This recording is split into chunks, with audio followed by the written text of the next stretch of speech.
What's up, guys? So we finally come to the final card review video of the Genesis set, and we're gonna be wrapping up with the higher cost cards, 6 mana and above of the Genesis set. We have some really interesting cards here, and there's gonna be a lot of interesting and good start reviews. So let's jump right in. So the first card we have here is gonna be Nemrus the Unstable. That transforms each enemy creature into a random creature with the same mana cost. I think this card is super meme because it's RNG. You might be lucky, but typically, yeah. I think it's interesting because the thing with Unchained is that cards are not as powerful. So you're typically getting a lower stated card than what you pay for because of the effects. So they don't get those effects, but you might be unlucky and get like an afterlife and things like that. So I'm gonna have to put this card in the 3-star category because it's completely RNG, so I don't know. Then Anubis Guides of Souls. Whenever a friendly Nubian dies, draw a card.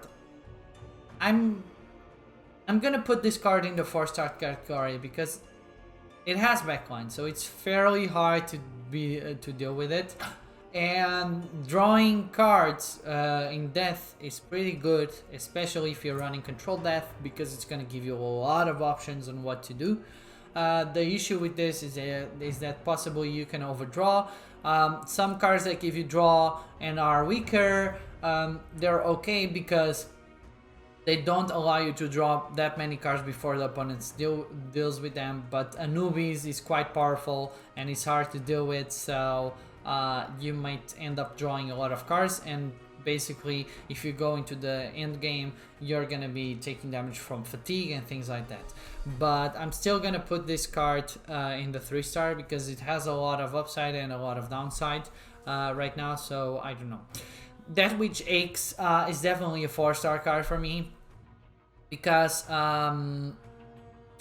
there's a possibility here to fill your deck with 3-1 Disciples, and that's going to give you a lot of sustainability over the long term, because whenever a 3-1 Arching Disciple dies, it gets shuffled back into the deck. That means that if you're running a super control heavy deck and you're playing a lot of games where you go into fatigue and you die because of fatigue, then just put That Which Aches into the deck and it completely solves your problem, because you only need to play That Which Aches with another card or 2 extra cards to be able to be worth it.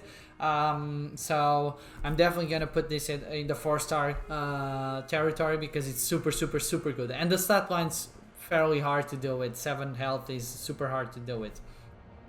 Then we have Nether Prince at 6 mana. At the end of your turn, obliterate a random card in your hand and then add a random rune to your hand. So if you the issue here is that, again, it's a random card. If you were able to pick the card, then I would say this card would be really good. It would be 4 stars, but since you can't, I'm gonna put it in the 3-star category because it's a random card in your hand. Then we have Ocular Fiend. Add a rune to your hand. For each rune in your hand, deal 1 damage to a random enemy creature, and this gains +1/+1. So typically you would be playing this with something like a Rune Storm, which gives you 4 runes. This gives you an extra rune, meaning that for 6 mana you're going to be getting an 8/8 on the board, and you're going to be dealing 5 damage to random enemy creatures. So I'm gonna put this in the 4-star category because this is a super good card.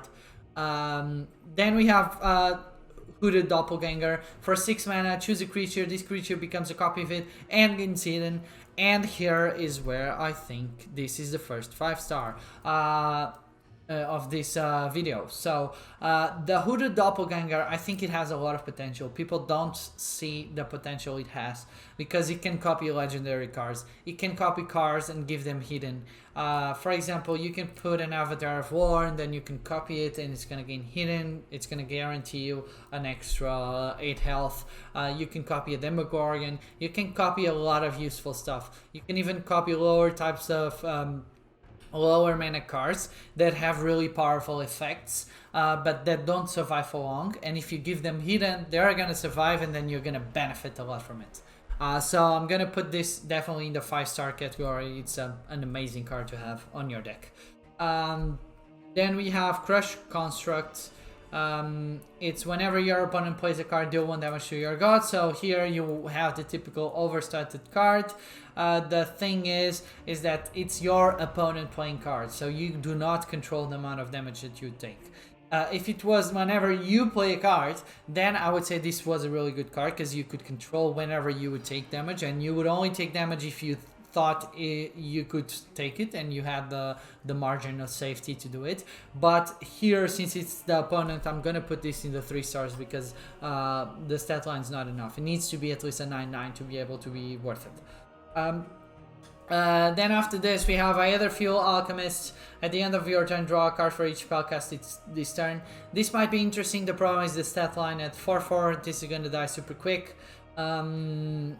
And this works in things like magic decks, but it's still not worth it because of the stat line, so I'm gonna put it in the 3-star slot. Balanced Ethereals. It's an Aether. If a card's below 16 health, heals for 4. If they're above, it is dealt 4 damage instead. So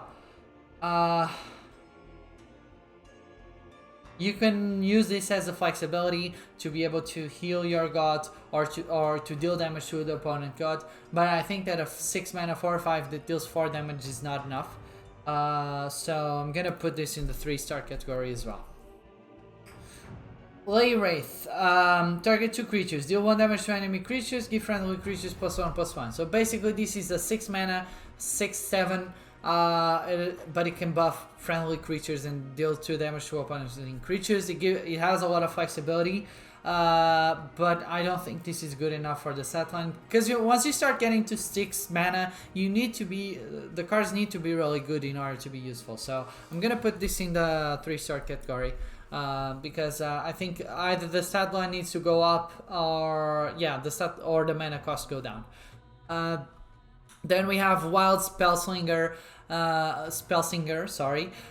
Whenever you use your god power, add a random rune to your hand. The issue here is that to use your god power, you're typically it's gonna be costing 2 mana. It means that you're gonna be playing this in order to gain a guaranteed rune to your hand. You're gonna be playing this at 8 mana. And at 8 mana, the opponent's already dropping like huge ass creatures, and you want to have those removals and use the removals. So for me, this card is definitely a 2-star. There's way better rune related types of cards to be played. Then we have Spiral Golem. 8/10 at the start of your turn. This creature attacks a random enemy creature. Now here I see a card that's really good for its stat line. Even though it attacks a random enemy creature, it's the same as the 1 mana 1/5 Atlantean, the Broken Harvester. Even though it's the same as that, it's a really overpowered version of that. But at 8/10, it's gonna survive long enough to be able to be enough of a threat, and it's a really good board clearer. So I'm gonna put this at 4 stars for sure, because it's a really good stat line for what it has. Then, like I said before, with the Wild Spellslinger, here's an example. You have Rune Smuggler that has hidden for a turn and adds 2 random runes to your hand. So you're guaranteed 2 runes. You gain 1 extra mana for each of them, so this would be a 4 mana 4/5 with hidden, which is a really good stat line to have. So I'm gonna put this at 4 stars. If you're running a rune deck, you're typically running at least 1 Rune Smuggler in it to be able to be successful. Then we have Neptis Guardian with Frontline, Afterlife, and another friendly Nubian becomes protected and gets +1/+1. So this essentially is a 6 mana 6/7 with protected, and that's freaking awesome. It's fairly hard to trigger this, but because they can always kill the other Nubians first. But I really like this card, so I'm gonna give it 4 stars. It's really good, and it's gonna be played in a lot of Nubian decks. Then we have Hallowed Keeper that gets 1 strength for every 2 creatures in your void.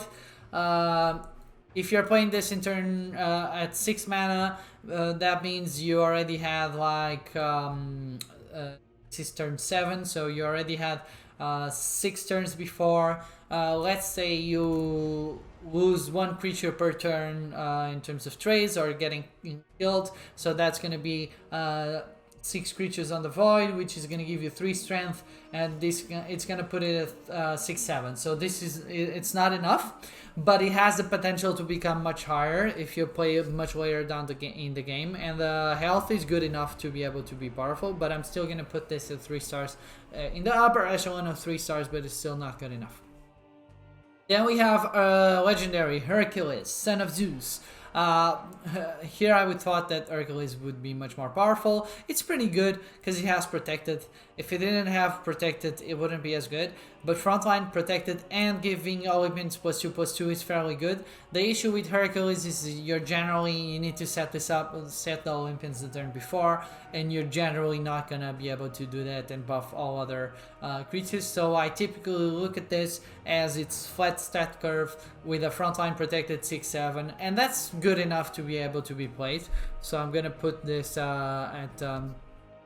at 3 stars because it's not amazing. It can become super powerful, but it's super specific.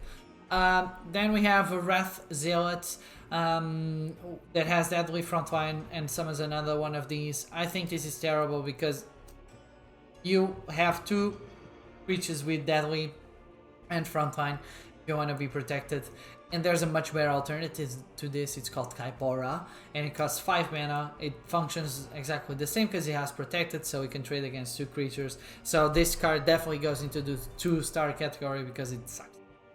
Next we have Ashen Drake, which deals 4 damage to enemy creature and another 4 damage split amongst enemy characters. So it's essentially 7 mana 6/5 that deals 8 damage, and that's freaking amazing. Which means that I'm gonna put it in the 4-star category, and lots of control decks run Ashen Drake. And then we have another 5-star card, Demogorgon. Demogorgon, if you don't have it, make sure you get it as soon as possible because this card's vital in any control deck, and it's crazy good for its stat line. It's a great way to solve the game. It's like a really good card in all aspects. The stat line's perfect. It has leech, gives you a lot of sustainability. It's definitely a 5-star unicorn type of card.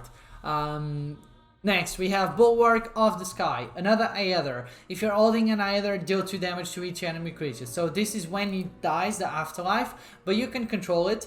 And 7 mana 6/7 that deals 2 damage to every enemy creature is pretty good. I like this card a lot. So I'm gonna put it in the 4-star category because it's on the upper end of the Aether types of cards that are really good. Then we have Golden Centurion with Afterlife, summon a random legendary creature. I'm gonna have to put this in the 3 stars because I've seen this in play, and a lot of the times you're gonna be getting like a useless legendary card, and you're gonna be super angry for it. But I'm still gonna say it's upper end of 3 stars because let's say on average you get 3/3 legendary card. That means that this is an 8/10 for 7 mana in terms of stats, and that's pretty good. So still a 3-star for me because you're playing the RNG game, and I don't like those types of cards. Then we have Golem Excavator, another Atlantean. When after your opponent plays a spell, summon a random atom. That's pretty good. It's comparable to the Eager Griffin, but instead of giving you buffs, it's gonna summon random atoms, and atoms are fairly good. You can get like a 2/3 protected, 2/2 with hidden, a 3/2 with hidden, or even a 2/2 with protected, and that's really good. So I'm gonna have to put this card in the 4-star slot because once Atlantean decks become useful and used, this card is gonna go into it definitely. Then we have Pyroclast Alchemist. This card is a 2-star card. I thought this was fairly good, but Pyroclasts are super bad. And you need Yeah, this is a really slow card for what you get, because you get a board, something on board cannot attack, cannot do anything, and the power quests are fairly bad. So for me, it's a 2-star card. Then we have Azure, the first gen, Azure Genie, and it adds a random item, an enchanted weapon, and rune to your hand. If you want to run. So basically what it gives you is it gives you 3 extra mana for free. So I would put this at 4 mana. Even though it's discounted over a lot of cards, I would put this at 4 mana, 6/4, and that's an okay stat line. It's not great, so I'm gonna put this at 3 stars. Then we have Cambion Rune Lord. That adds 1 rune to your hand for every 3 nethers in your deck, which means that typically you're gonna be getting like. Because you're playing this in the late game, it costs 7 mana, so that means in your deck you're not gonna have a lot of nethers left. If you're running a nether specific type of deck, you're gonna be having like 6 nethers, 9 nethers max, and getting 2 runes. Probably you're only on average you're getting 1 rune or 2 runes, and getting 2 runes for this stat line is really bad. Because once you start, like, we're in the high mana curves, and these cards need to be super powerful because it's really hard to get to that mana curve. So I'm gonna put it at 2 stars as well. Rebirth Planetar is an amazing card. At the end of your turn, add a random either from your void to your hand. This is a staple in any other deck because it's recycling cards into your hand, and the body is big enough so that it's fairly hard to deal with it, and you're gonna be recycling at least for example at least 1 card at the end of your turn. On average you're recycling 2 to 3 cards, and that's 7 mana, 6/7, draw 3, and that's pretty good. Or draw 2, it's really good. So I'm gonna put this at 4 stars. Then we have Blind Cyclops. At the end of your turn, deal 1 damage to each other creature. If you want to run this in War deck or something like that, where you don't have a lot of board clears, then this allows you to do some damage to everyone else. But I wouldn't typically run this, so I'm gonna put this in the 3-star category because the effect's not good enough for the amount of mana that you're spending. Once you get to the higher mana curves, you need to have really good effects. And for example, Quicksilver Dragon, if you have 6 cards or more in your hand, this creature gains Blitz. And a 7/8 for 7 mana with Blitz is super good. So you want to be playing this when you have a lot of cards, but typically this is going to trade against something and then survive, and it's going to trade against another thing. For 7 mana, it's a 2 creature removal, and that's pretty good, so I'm going to put it at 4 mana, definitely. At 4 stars, sorry. Then we have the Gatekeeper. At the end of your turn, summon a random creature from your void, and it has backline. This card is really good. The problem is that it costs 8 mana, which is a fairly steep price to pay. But if you're running a type of deck that has a lot of high mana creatures, and in the early game you're focused on controlling the board with spells and things like that, then this card becomes really, really powerful. So, and that's why I'm gonna put it in the 4 stars category, because it's kind of like hit or miss, but since he has backline, it's typically gonna survive unless he has like a targeted removal, and it's not prone to board clears such as Inferno. It still survives and things like that. Then we have Warden of Kalket. Whenever your god takes damage, deal 2 damage to each other creature. And this is if you don't have any types of board clears, this is a good way to do some board clears. And I would combo this, for example, this would work well in War, where you combo it with a relic and you attack creatures, and those creatures are gonna deal damage to you, which is gonna trigger this effect, and it's gonna deal 2 extra damage to everyone else. So that's a creative way of doing a board clear, but at 8 mana, I still think it's a pretty high price to pay, so I'm gonna have to put this at the 3-star category. And moving on, we have another 5-star card, and this time it's Tiet, Heir to the Sky. Why is it a 5-star? First, it has frontline. Second, it has Twin Strike, and third, it has Ward, which means it's super hard to deal with it. The thing is, typically when you play this card, it's generally the stat line's around 15 strength, 20 health, and unless you have a single target removal that it's a hard removal or a hard removal type of board clear like Apocalypse now, then you're gonna have to use some spell or some god power to deal with the ward, and then on top of that use that removal. You're wasting a turn just with that, and you're putting a lot of pressure. If they don't have an answer in their hand to this combined in terms of mana to be able to pop off the ward and use a spell, then it's game over and you win the game. So this is definitely a 5-star card. It's in the same level of card as Avatar of Magic, because Avatar of Magic, if it survives for a turn, you win the game. It's the same with this.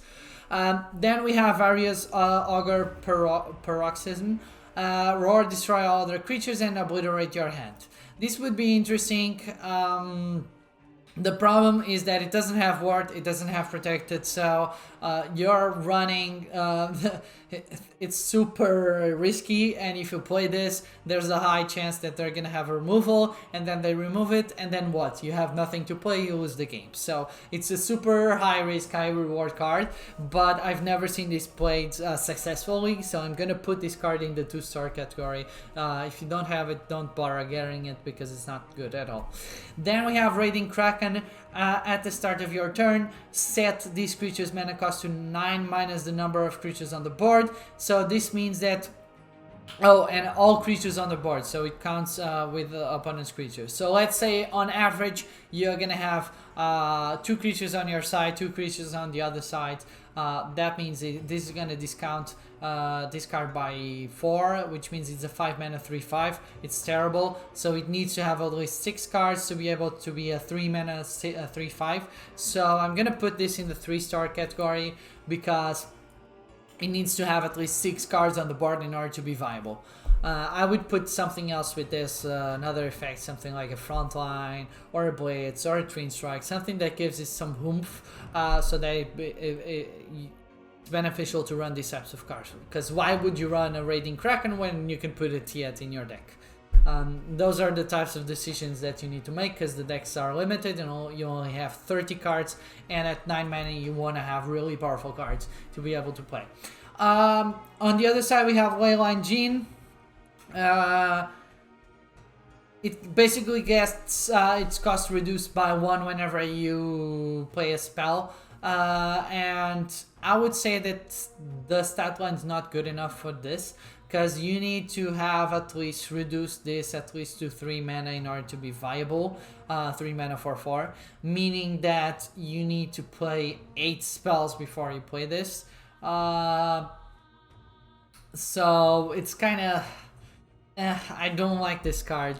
For me, it's definitely a 2-star card, because the stat line's terrible. It needs to be at least 5/5 or 6/6 in order to be viable.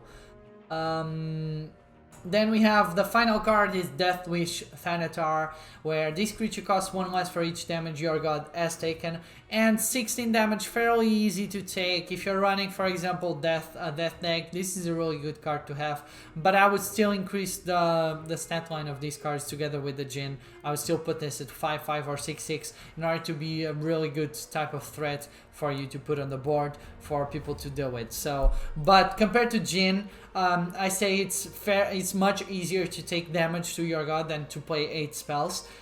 So I'm gonna put this in the 3-star category, because it's much easier to play than Djinn in that sense. And that's it for the card review for the Genesis set. The next series is gonna be the card review for the core set of cards, and we're gonna do the same thing. We're gonna go through every god and through the neutral cards. So I hope you guys tune in for the next videos, and if you like this video and this series, make sure you smash that like button down below, and don't forget, you should always answer the question in the description to participate in every video's giveaway. And if you have some ideas about the types of ratings that we can have on the cards, if you don't agree with some of these, please make sure to drop it down in comments down below so that we participate in a healthy discussion about the ratings. Anyways, guys, it's been good seeing you. See you next time. Peace out. Bye bye.